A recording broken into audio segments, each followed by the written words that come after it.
ஐயா துணை அகில ஜோதி ஆன்மீக சேனல் நேயர்கள் அனைவருக்கும் வணக்கம்.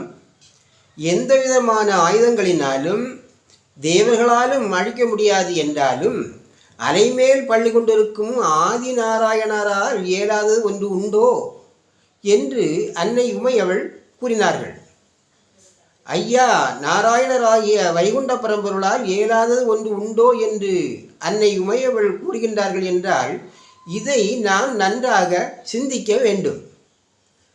நாம் எதற்காக தாங்கள்கள் பதிகள் என்று சென்று ஐயாவை வணங்குகின்றோம் என்றால் நமது துன்பங்களிலிருந்து, அதாவது நமக்கு ஏற்பட்டுள்ள துன்பங்களிலிருந்து மீண்டு வர வேண்டும், வேலை வாய்ப்புகள் அமைய வேண்டும், வாங்கிய கடனை வட்டியோடு குறித்த நாளில் திருப்பி செலுத்த வேண்டும், பிள்ளைகளுக்கு திருமணம் அமைய வேண்டும், நோய் நொம்பலங்கள் தீர வேண்டும்.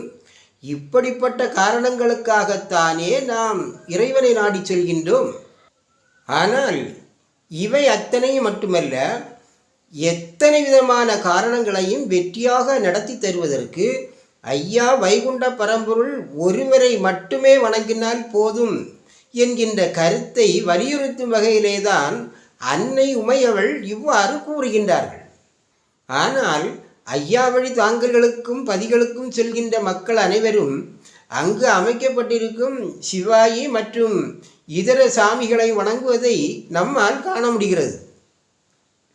அகில திரட்டு அம்மானையில் ஐயா வைகுண்ட பரம்பொருள் கூறியிருக்கும் அறிவுரையின்படி இத்தகைய சாமிகளை வணங்குவோர்களுக்கு எந்த விதமான இறைவனும் கிடைக்கப் போவதில்லை என்பதோடு ஐயாவை நாடி வரும் மக்களுக்கு அவர் அருள் புரிவதற்கு விடாமல் தடை ஏற்படுத்தும் விதமாகவே சிவாயி, பத்ரகாளி போன்ற இதர வழிபாடுகளை அங்கே அமைக்கப்பட்டிருக்கின்றது. இதனால் ஐயாவின் கோபத்திற்கு நாம் ஆளாக நேரிடும் என்பதை ஆகம ரீதியாக உணர்ந்து, அதாவது இது என்னுடைய சொந்த கருத்து அல்ல, ஐயா கூறியிருக்கும் அறிவுரை. ஆகையால்தான் ஆகம ரீதியாக உணர்ந்து தாங்கல்களுக்கும் பதிகளுக்கும் செல்பவர்கள் ஐயாவை மட்டும் வணங்குவதோடு நிறுத்தி கொள்வதுதான் ஐயாவுக்கு உண்மை உள்ளவர்களாகவும் இறை பலன் பெற்றவர்களாகவும் நாம் வாழ்வோம் என்பதை நாம் புரிந்து கொள்ள வேண்டும்.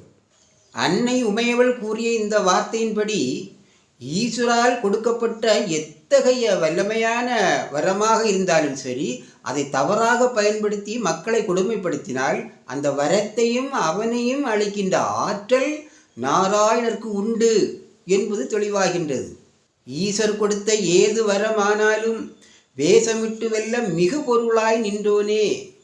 அன்னை உமையவள் கூறிய அறிவுரையை கேட்டு மகிழ்ச்சியடைந்த ஈசர் நாராயணரை வரவழைத்து சூரர்களின் அதர்மமும் அட்டூழியமும் எல்லை மீறி போய்விட்டது, எனவே அவர்களை அழித்து விடுமாறு கூறுகின்றார். திருமாலும் தன் அருகே இருந்த சுருதிமுனியாகிய அம்புக்கணையை தொடுத்து சூரர்களையும் அவர்கள் கொடுங்கோல் ஆட்சி புரிந்து வந்த கோட்டை கொத்தளங்களையும் அழித்து சுருதி முனிவருக்கு அவர் கேட்டுக்கொண்டபடி வைகுண்ட பதவி கொடுத்தார்.